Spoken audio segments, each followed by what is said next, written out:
enough a couple of weeks ago to attend a restorative practices training in Dallas, Texas, and it was truly one of the best trainings that any of us have been to. We enjoyed our time there and we learned so much and so many things that we wanted to bring back to y'all to share at PPE. So the first thing is, whenever you think of restorative practices, I just want you to think about, when you hear that, what comes to your mind? Maybe it'll be nothing. Second chances. Second chances. What else? Fixing up furniture. Redo. What's that? Like fixing up furniture. Fixing up furniture. Okay. Anybody else? So the first time I ever heard of restorative practices when I was a new middle school teacher and I wrote my first referral, and the kid had done something and I thought that he should have been suspended, and the principal checked restorative practices, and it made me really mad because I said, what does that mean? And she was like, oh, that means he goes into this computer lab and that way we don't have to suspend him. And that was my first introduction to restorative practices, and I would always be like, whatever I do when I write a referral, don't let them check restorative practices, because that means, you know, in my mind, I was like, they didn't do anything. But what we found out is that there's so much more to restorative practices, and so we have some quotes that Ms. Stevens is going to share with you. I'm going to ask you to use the microphone just because we're recording.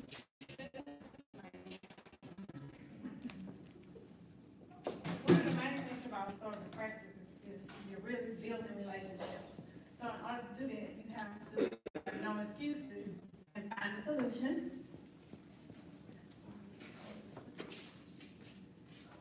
And I know that we are all so desperate to be understood that we forget to be understanding. And with some of the children we serve, that is so easy for us to do.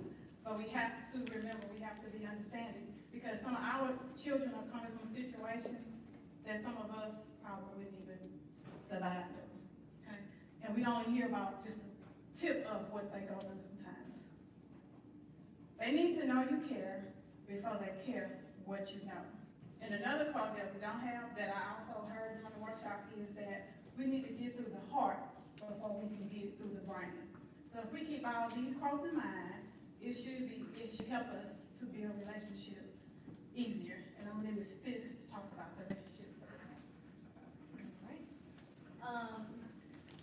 I was telling Ms. Hawkins while we were gone that one of the things that we always pride ourselves on at PPE is that we build relationships with our students.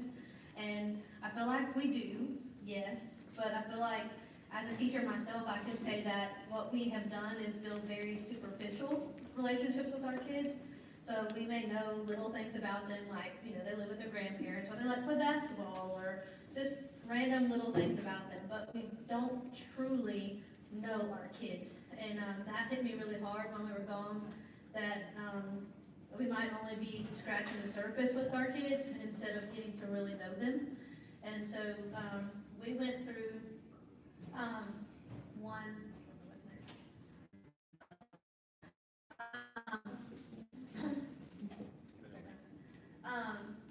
we went through one workshop, Ms. Stevens and I, where it was the Slow the Flow from the Education to Prison Pipeline.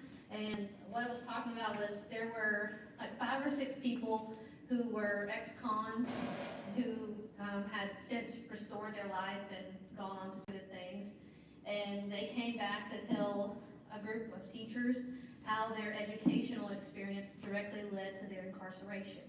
And they all said that, you know, they owned up to their choices and that it was definitely them who got them there. But they all did say, too, that had it been different in their education, that they might not have ended up there. And so, do you have anything about that before I tell them what the kids? Some of the things that they said, Luana and I just sat there and cried, and so did the rest of the other 50 people in there. But these are some of the things they said to us as educators. They said, people never asked me why I was doing what I was doing, or how can I help you, or what can I do for you. And they said, I wish someone had just shown some interest in me. One person said I had no role models. I felt, there's another story about some children who, one of the men, his mother was murdered. And so he went through part of his educational career as a child of his parent had been murdered. He said they treated me differently because, my parents had been, my mom had been murdered. Well, they left that kid and his two brothers to live with his dad. And then they did a murder investigation that lasted a couple of years. And then come to find out, their dad, who they left them to live with, is actually who killed their mother, and who had plotted also to kill them, but just didn't get to them. And so then he said, then my educational experience changed, and I became not only like someone, a victim, I became also the offender's kid. And said, so my teachers treated me differently because now they saw me as the murderer's child. And so he was saying that, and then another person said, teachers often told me they just wanted me away from the other kids so I didn't ruin them too. Prison felt more like home than a school. And then there was never anyone there for me. I wish someone would have told me that they loved me, that they believed in me, and I wish my teachers would not prejudge me and rip me off. And then at the end, we all felt terrible. We were sitting there crying, and so they asked for like a Q&A session, and so one lady stood up and we apologized to them, and we said on behalf of her and all the rest of us, we wish that someone in your life would have told you these things, that they loved you, that they were proud of you. And so we told them that, and they all began to sob. And so it made us sit there and think, like, these are our kids. Like, our kids at school, at PPE, these are our kids. And this is what's going to happen to them if we don't truly invest in them. And so this whole workshop was about learning how to build relationships with your kids that are not so on the surface. So. And another thing they said, that kids that are suspended from school are 8 times more likely to be involved in the juvenile system within 1 year. Then so I started thinking about some of our former kids, some of the ones we see on TV for murder and burglary. I said, okay, that's what they're talking about. Because they had left us, they were suspended, and now they're in jail for the rest of their lives. So then I thought about it, I said, what if somebody had really built a relationship with their kids? Would it have made a difference? Well, according to this session we attended, they're saying it would have. Because another young lady, she started prostituting at 10 because her mom didn't care anything about her, and she was being reared by her grandmother. How many of our children are being raised by grandparents? So she hitchhiked, was she still 10 when she hitchhiked? She was 10 and she hitchhiked across country trying to find her mom. So when she found mom, the mom called, she showed up with the police at the mom's house, and she said, y'all can do whatever y'all want to do with her. I don't want her. So she really saw her, when she was telling her story, and she was still hungry because she hadn't graduated from high school. And she said, although I have my GED, she said, I still want to walk across somebody's stage. And she said, I still want somebody to make me feel like I make a difference to somebody. I am important to somebody. So, we're more than teachers. We're more than educators. We can change somebody's life just by building a relationship.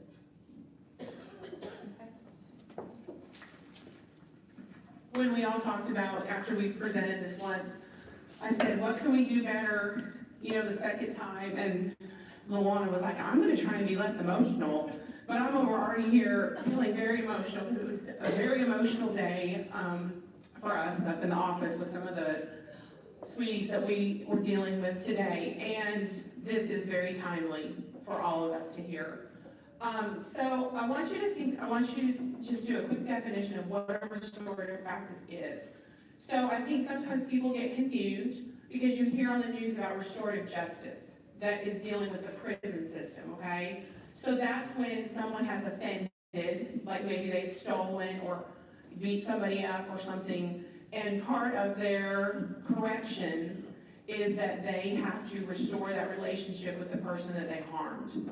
And that because of that, then sometimes their sentence is lighter. And I think sometimes we think we can't make a direct correlation between that and what goes on in education with restorative practices. So the idea of restorative practices is used to, first of all, create strong relationships with not only our students, but our peers, so the other people that we work in the building with, and also our parents. So Ms. Kilburn, she's at that workshop in San Antonio, and she sent me a quote today that said, "We don't just enroll a student, we enroll a family." Okay, so when you think about these restorative practices, think about how you can use these with some of the parents well, okay? So they're not giving kids a free pass. When you guys see me check that on the referral, it's not like my old principal, that meant they get to go sit in the computer lab for the day. There are still consequences. And that's why in Texas, they actually call this restorative discipline. And so I think that's one thing that I want y'all to understand, that I still have all the same tools of suspension and in-school suspension and paddling and other things that might be, not be in my toolbox to give consequences for actions that need consequences. But we also have other tools that we're asking y'all to implement in your classroom to be proactive in helping that some of these things don't make it to the office like they have been, okay? Now, does that mean this is gonna work for every single student? No. But there's a lot of research coming out of, especially Texas, they're on about their 5th year of implementation, of schools that have cut their referrals in half by literally hundreds of referrals every year because of these practices being implemented. So it works. There's a lot of research that proves that it works, and so that's why we want to implement it here. You might also hear about circles. And we're not going to introduce restorative circles today because we feel like we want to give you a little bit at first and let you get comfortable with that. And then maybe towards the end of the year, or if you're interested in restorative circles, you can come see one of us. Tasby has some hilarious stories about implementing circles in his classroom already. So if you're interested after today and you say, I want to take it one step further, a lot faster than you guys want to take me, then come see me. But I want to ask you this question. Are you willing to take 5 minutes out of your day to build relationships with students that can change their lives? 5 minutes out of your instruction. And if you are, then we're about to show you how you can do this in 5 minutes, okay? It's not going to take a lot of time out of your instruction. In fact, some of it's actually going to enhance your instruction, all right? So we're ready to go into the first piece of how you can implement this in your classrooms. All right, so what we're going to talk about first is a spark. A spark is really your main component of restorative practices that you'll start with. And these, like Ms. Hoffman said, will definitely improve your community within your classroom as well as your attitude and relationships with your students. So spark number 1 is really simple. It's a daily greeting. And so if you've ever seen me on the front hallway, about 8:15, I've got a group of guys that are lined up outside the door, and this is how we start our day each morning. This is really simple. So what you'll do is you give kids the choice of how they enter your room. They can either enter with a handshake, high five, fist bump, what they call a chicken wing, anything that you think is creative that will let your kids know that you're acknowledging them as they enter the room. And so, like I said, that's really simple. It should take about a minute for you to get your kids together, lined up, and have them give them the choice of a greeting, or you can specify specific greetings on certain days. You can have High Five Monday, Handshake Tuesday, anything that gets your kids connected with you as they enter your room each day. So that is spark number 1. And you've probably seen a ton of these videos on Facebook recently of teachers giving kids the choice of what they want to do as they enter the room. So any of those practices will definitely improve those relationships between the student and the teacher. And so next we're going to show you guys this video.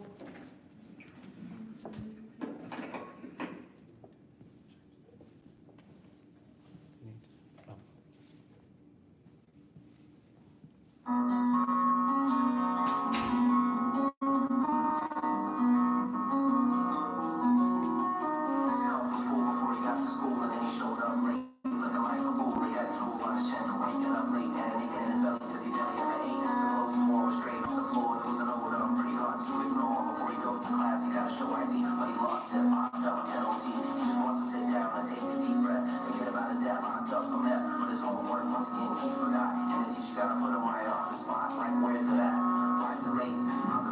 keep nothing straight. He don't wanna debate, but he gets defensive. Says a couple things you could call offensive. And just like that, kicked out of class, and that's one more class he might never pass. Told him to come back when he's ready to learn. But what's he gonna learn if he doesn't return? To learn being by himself is much less demanding. No failure and no reprimanding. And also embrace his understanding. Adults in his life will just keep on stranding him on his own. Keep leaving him alone. If he wanted neglect, he could've just stayed home. But he came to school, he wants to grow. He's been through things that we should have to know. Now I'm not saying his behavior should be tolerated, but a little compassion is appreciated. Teaching is hard and we get frustrated. So much harder when we're separated.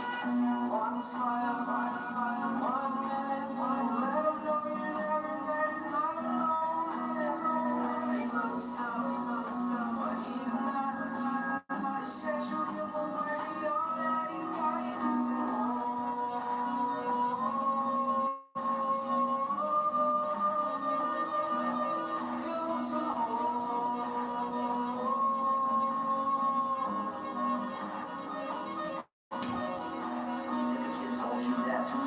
like 25, what would you do? Probably teach reteaching and teach again. But if the kid talks back when the lesson ends, we send them home, 3 days suspension. Call it discipline, but it lacks dimension. Completely ineffective in the way of prevention. Provides no process for ascension. Dissension, reinforced daily basis. Detention administered, stuck in stasis. Incomplete ministered, true solution. All that do so evolution. Restored in practice, revolution. Healing what hurts, purify the pollution. Some like to say that the system's broken. That doesn't really help with no suggestions spoken. There's people working hard from the inside out that the media never says much about. They report the mess and never the success because people doing well doesn't so much press. They stress the kid that got incarcerated, but not the average that graduated. They never show his mom's face so related because the news is negatively saturated. So teachers try to stay positive, but they let it go and then to forgive. There's quite a few kids that count on you, and there's so many sides to the job you do. You're an innovator, a co-creator, a mentor, and a collaborator. Your classroom's a magical incubator, giving nourishment and there's nothing greater. One smile, one minute, one let him know you're there. He's not alone. He looks tough, but he's not. The shit you give away, all that he's got in his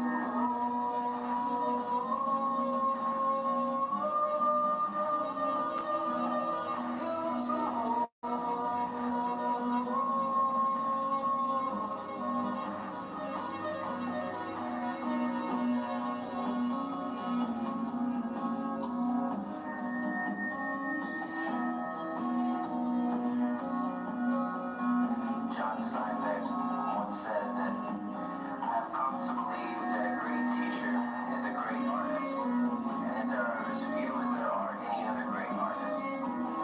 Teaching might even be the greatest of the arts, since the medium is the human mind and spirit. What kind of artist do you want to be?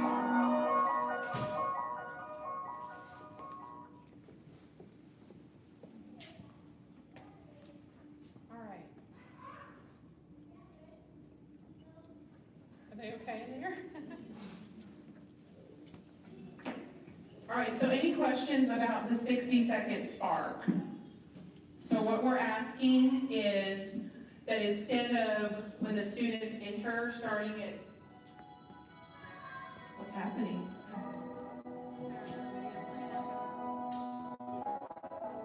Right on. Okay. All we're asking is that instead of when the students enter your classroom, that you're over at your desk putting together the last minute things or out in the hall talking to your coworkers, that you greet them at the door and have some sort of menu of how they can greet you, a hug, a handshake, a high five, a secret handshake. I know in my tribe, in the Black House, we have a secret handshake, and every time I see them, they want to do my secret handshake with me. Whatever you come up with, just to take 1 minute. And I know that we all have really good intentions of doing that, but then life gets in the way. But please make this a priority, because that means that every single student that comes into your classroom had at least one positive interaction with you that day. Okay? So think about that. Every single student had a positive interaction with you today. And if you think about your day, can you honestly and for sure say that about every single student that you taught today? So I want you to really think about that. So those of you that teach multiple classes, So fourth grade, you're gonna do this 4 times, every time they come in, not just in homeroom, second grade, third grade, et cetera. All right? And you might even take it one step further and do this at the end, to leave them with something positive at the end. Okay, so Spark number 1 is all about building teacher to student relationships. Spark number 2 is all about improving student to student relationships, because if the students have buy-in that they're part of a classroom family, classroom community, the relationships are definitely there to improve. So, Spark number 2 is all about those student to student relationships. Oh, that's right. That's your one. You guys are trying to steal my thunder. All right. The 60-second relay break is kind of, if y'all are looking at the questions at the bottom, it kind of looks like Kagan. It's just getting to know your kids. It talks about, I will give you an example of this in a second, but I kind of wanted to tell you like my view of this. With this, I've done Kagan before in my classroom, and I can honestly say that I just did it and it checked off the list. We all have. But I didn't do it with intention. I didn't do it to truthfully get to know my kids. I did it so like, oh, we can do this whole thing and y'all can all get to know each other, but I don't really need to know anything about you. And it really is like, okay, they can do that and I can tend to this, whatever. So with this, we're gonna ask that when you do these things, that you do them with intention and don't just do them to be doing it. Because if you just do it to be doing it, it's pointless. So I had to come to reality with myself on that if I'm going to do this, I really truly have to do this to get to know my kids and not just to say that I did it. So every day for a minute, you can start with a question. So the questions are at the bottom, like what's your favorite color? So for instance, the teacher always starts first. So I may pose the question, what's your favorite color? You can get some things, time, whatever, and then you can say, like my favorite color is blue. If you answer the way you want the kids to answer. So if I just want them to say one color and go to the next person, which is really how this would work, if it was 60 seconds, then I only say my favorite color. I don't say why blue is my favorite color, I just say blue, and I go on to the next person. But if I had more time and I wanted them to answer more in depth, then I would answer that way to start. So I would say like my favorite color is blue because my favorite baseball team is blue and red. So you can model that for them at the beginning. Then set a timer so that you know that it's not lasting. But make sure that like the timer goes off and there's 2 kids left. You let those 2 kids speak because it's very important that kids don't feel like they're left out. So make sure every kid has a voice. So even if you go over your 60 seconds by 20 seconds, let the last 2 kids answer. And then students answer questions to a partner. So it's very much like stand up, hand up, pair up. You can pose the question and then let them walk around and answer. Okay? All right, so we're going to try that. So go ahead and stand up, push your chair in. Put your hand up. You have to find a partner that's not in your house. Yes, find a partner that's not in your house. And we're going to answer the question, what is your favorite color? So go ahead and mingle. Are we doing this color or any question? What is your favorite color?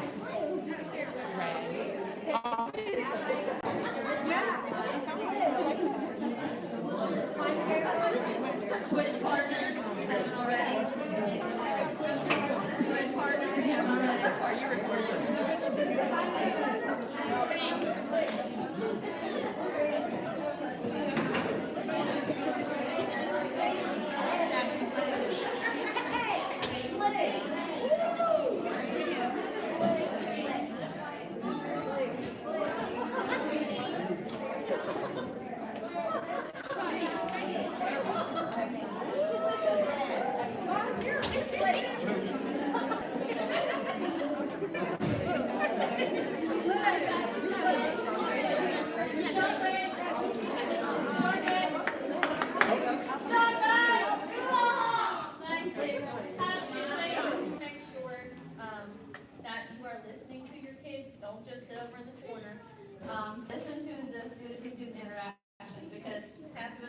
this is a student-to-student thing, but for restorative practice to be successful, the teacher has to learn something about the kids have to learn something about the teacher, and the kids have to learn something about each other. So this part is student to student, but this could also be a time where you can listen to them and learn about your students. So we're only up to 2 minutes so far. We've only taken 2 minutes of your learning time. To me, that's me. I'm like, All right. So spark number three is the 2-minute connection. This is almost exactly like spark number 2, except instead of answering with a partner, they're going to answer in front of the whole class. Okay? This is where I really think that you can implement some of the pieces of your curriculum in the way that we want them to stand and answer questions and speak. So you're going to ask a question, and you want to try and ask a safe question. So we know that really much with kids, no question is truly 100% safe, because anything could trigger anything, they could say anything. But use intention and caution when asking these questions. The presenters spoke a lot about trying to avoid questions that deal with family, because you don't know what's going to come out, and these are supposed to be non-threatening questions, all right? So the question that I would ask would be hot Cheetos or regular, okay? So the question is hot Cheetos or regular, and I would say that my favorite are regular Cheetos, all right? So the way we're going to do it, in a minute on my cue, we're all going to stand up, and I'm just going to go around the room, and every student has an opportunity to answer or pass. Students can pass if they want to, and actually when Tasby and I were in the workshop, I found myself wanting to pass, so I think I kind of felt like how the students were, because I got nervous and I didn't know what my answer, obviously I knew about hot Cheetos, but some of them were like, oh, I don't know what to say. So please give the students the opportunity to pass, and hopefully those that have problems like that will be able to feel more comfortable as time goes on, okay? So everybody stand up. Right, so there needs to be a certain way, like if you have tables, I would go around the table so that everybody knows who goes next.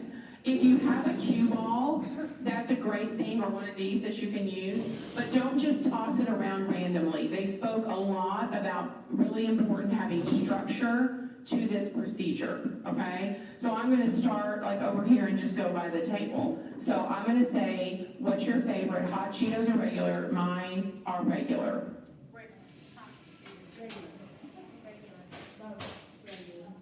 And then you can sit down after you answer. regular, Regular. regular, Hot. regular, regular, hot, hot, Regular.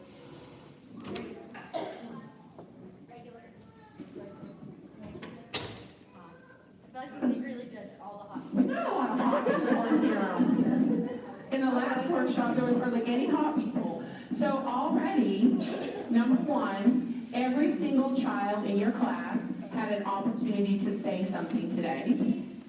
Number two, if they're feeling alone, they've now found, if you're a hot Cheeto person, you remember now that 5 other people or 10 other people liked hot Cheetos. You see how it's just, these are minor things that seem minor to us, but you think about it, if you're a child and you are feeling lost at school or you're feeling disconnected, these kinds of opportunities are like gold. And they're gold for you because you start to see into their spirits a little bit more. These kinds of questions are paving the way for deeper discussions that you will have later as you implement these circles into your classrooms. Okay? So any questions on these first 3 sparks? Lindsay? Sorry, can you notice, or I don't know if they talked about that or not, like where, my only other concern would be if they're sharing about it and one person either says something else just because I don't wanna like the same thing as that person or things like that. Right. How would you combat like a situation like that?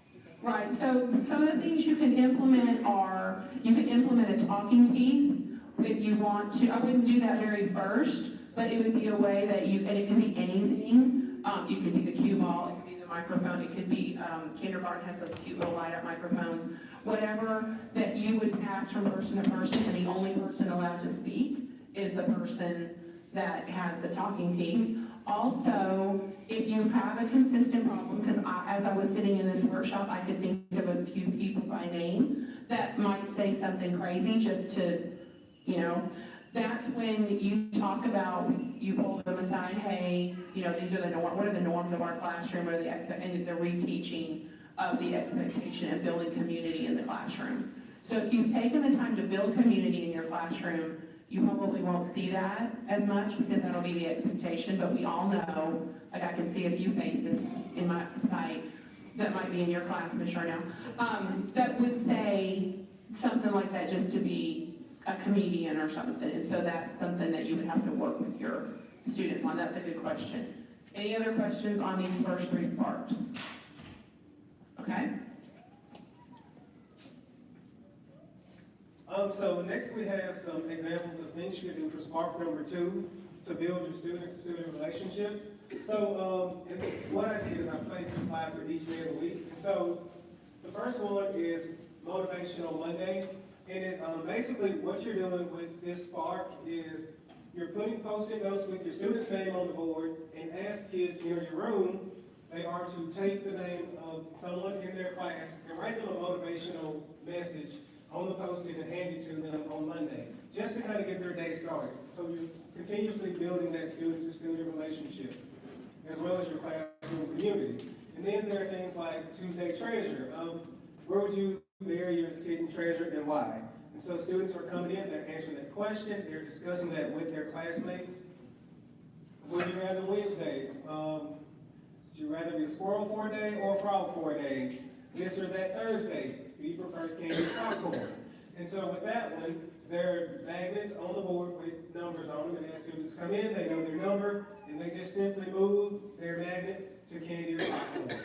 And then there's Build a Love Friday. And the question posed is, what do you love the most about your class? And students are allowed to write what they love the most about their class on the board. And so, once they start to see that they do have things in common with other students, you're building that student-to-student relationship as well as your classroom community, which is one of the overall goals of restorative practices. And so those are just a few examples of things you can do. We are working on We're going to create the last week's class, little group that met with us, they suggested that we create some sort of a folder or a Google sheet where everybody can put their ideas at so that we can get ideas for questions, for themes. So we're going to start working with that, and I'll share that with you guys when we have it and just dump stuff in there. There's all kinds of, what's that app called to ask the questions? Questions in a Box. There's a free app called Questions in a Box that just have, weird, random questions. If your kids have one of those would you rather books that are so annoying to me, like my kids when they were like 10, they would ask me those questions over and over again.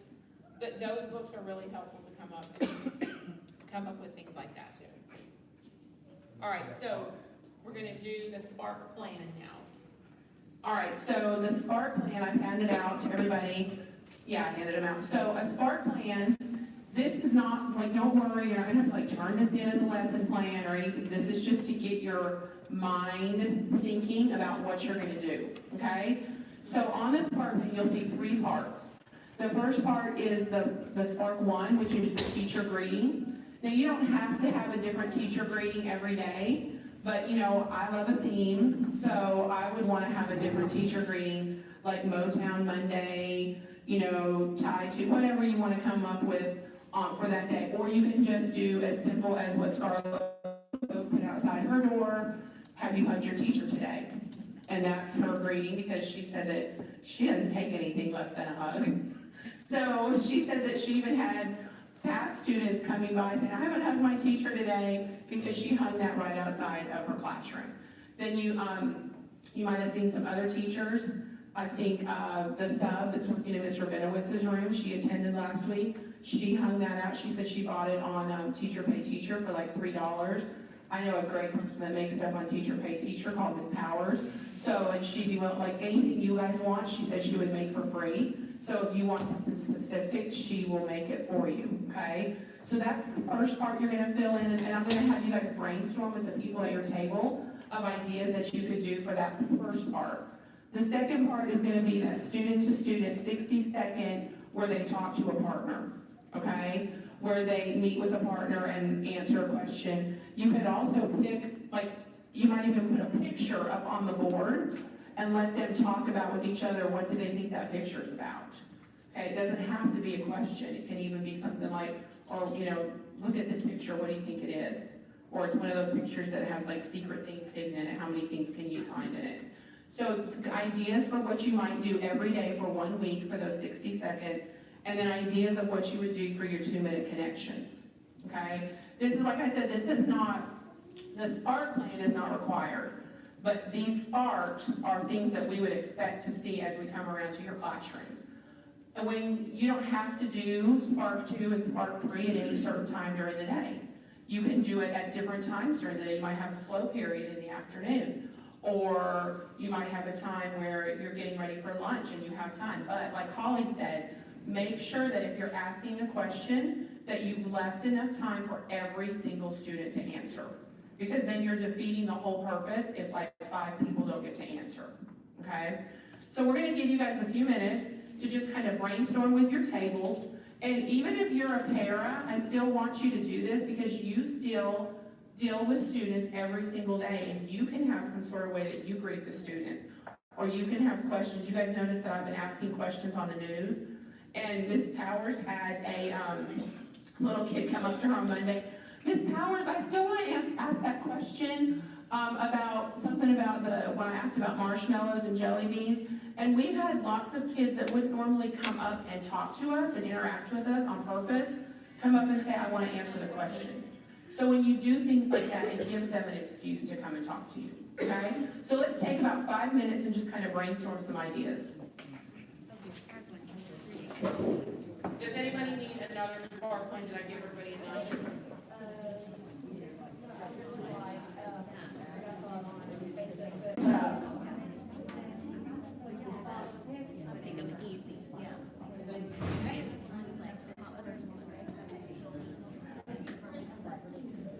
All right, so I hope y'all got some good ideas. What I heard a lot of is that y'all are doing a lot of these things, and so that's really good. But I want to challenge you to really think about what Holly said. Are you doing these things with intention? Are you doing them and really spending the time to build a relationship with the students? Okay? So the question would be, would you be willing to spend 5 minutes a day to make sure that a student doesn't feel lost at school? And one of the presenters that Mr. Tasby and I went to, he talked about all of the school shootings. And he said, I'm not saying that these restorative practices would have stopped these people from shooting up these schools.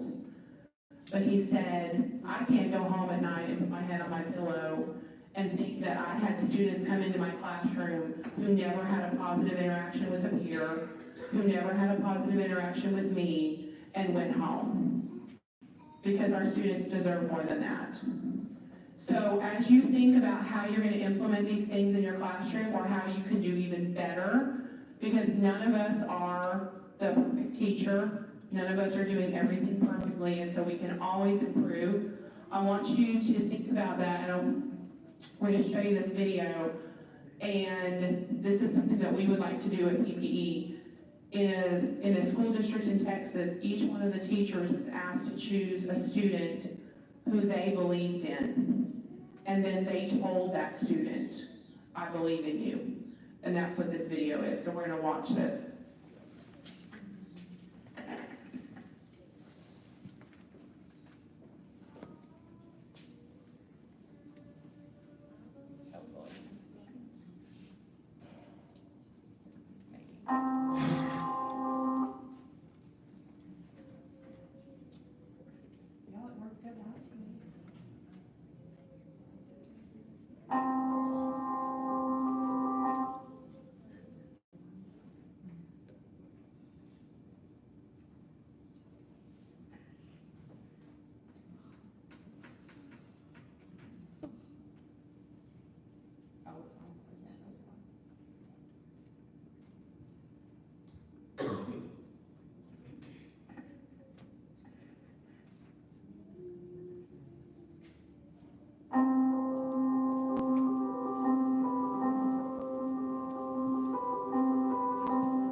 infectious smile, and you always have the greatest attitude. I knew that you were my student. You were the reason that I come to work every day, every single day.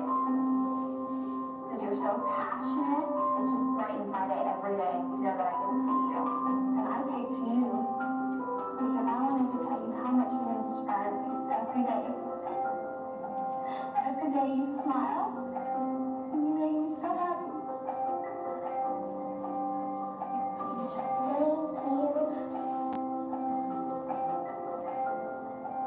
You inspire me to be better, and you're very special to me.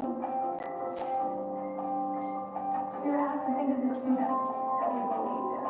And Dakota, what I believe about you is that you are amazing, that you have overcome some hard things in your life, and you overcome it with a smile. I cherish you. I love you to death. I've loved having you in class all last year. We wanted us to pick someone who we believe in. And why we come to work every day, because it's not for the money. And I chose you. So very proud of the direction that you're going in, and I just think that you have endless possibilities ahead of you. The whole class looks to you to make us laugh every single day. So I just wanted to let you know that I believe in you. You can do anything you put your mind to, and you have a bright future ahead of you, so I chose you. I believe in you. I love you. I think you guys are the best thing ever. So I want you to know that I believe in you. I believe in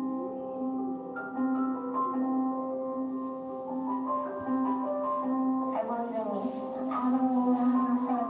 I believe in myself. I believe in myself. I believe in myself. I believe in myself. I believe in myself. I believe in myself.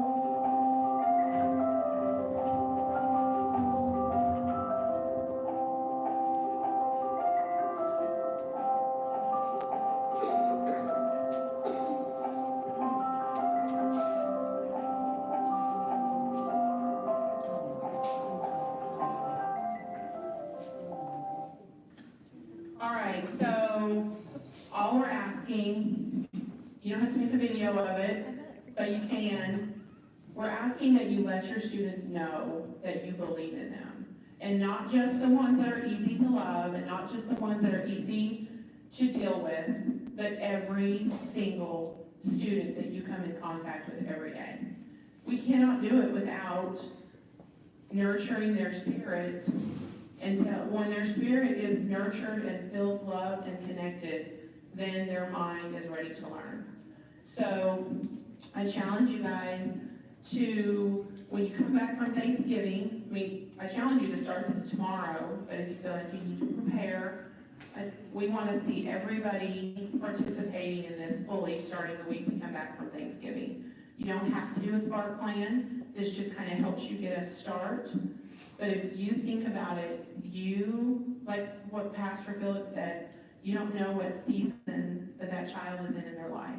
This may be the most important season that child has right now, and you hold that in your hand.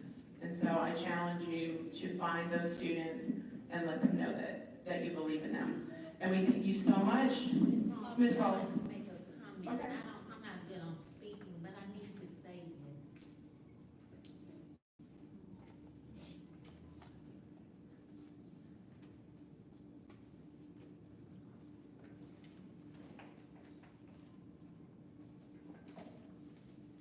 It was a student here in 07 when I came. And she comes in and bring her little boy. And she told me one morning, she said, I don't really care for teachers too much. She said, but I have 2 teachers that was so good to me. Made me feel like I was somebody. They encouraged me. And she said, I work now in telecommunications. She said, even when I gave it to you, I showed something from 07 and kept. Tasha Stringer. She said, I had 2 teachers, Ms. Burns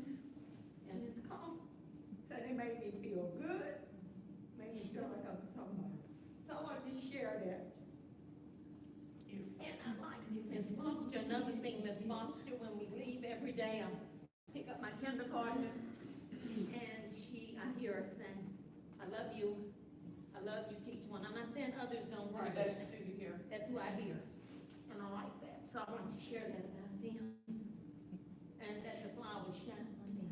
That's right. Well, thank you for sharing that. I think we all, But I'm kind of calm. No, it's I'm not okay. emotional. I think we all have, we've all had a relationship with Taisha, and it's nice to hear that she felt love. What we also want to challenge you is that you can share this spark with other people besides your students.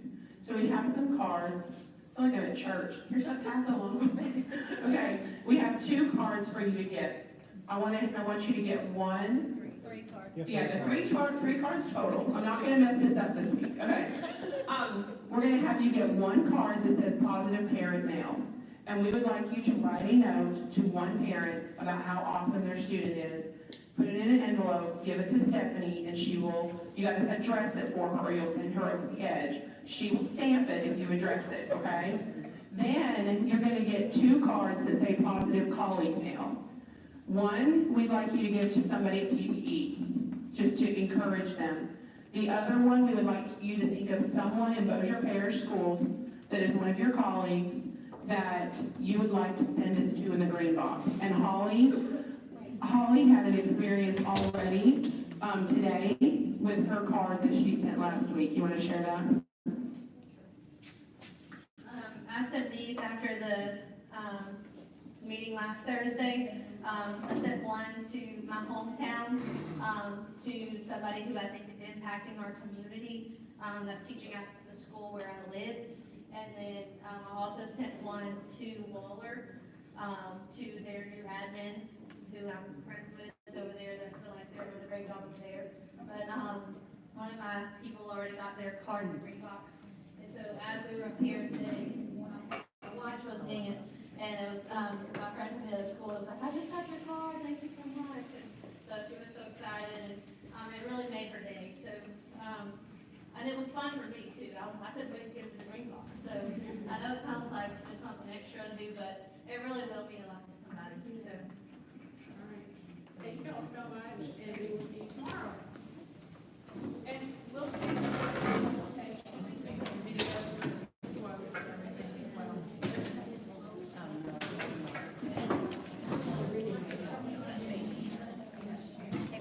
Did the battery last?